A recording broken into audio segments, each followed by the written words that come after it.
On pourrait se poser la question, qu'est-ce que ça veut dire être témoin du Christ? Est-ce que c'est du prosélytisme? Il y a tant de moyens d'être un témoin du Christ.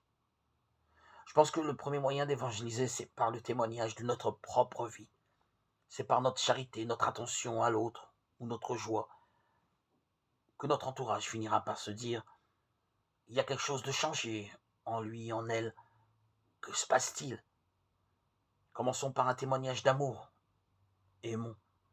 La première évangélisation, c'est d'aimer. On peut aussi évangéliser par la prière.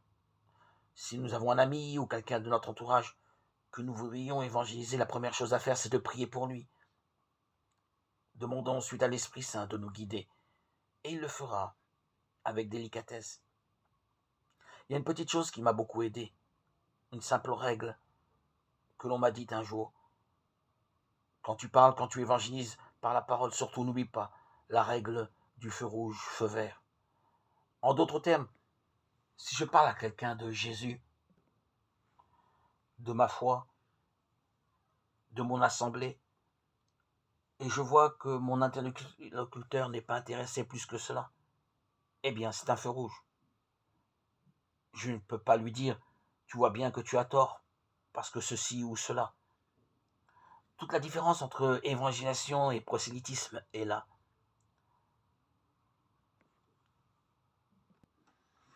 Il ne s'agit pas ici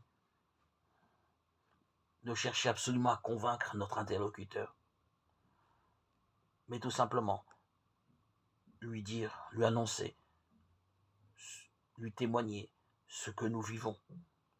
L'évangélisation, ce n'est pas du prosélytisme, ce n'est pas essayer de convaincre à tout prix, mais c'est annoncer ce qui a changé notre vie.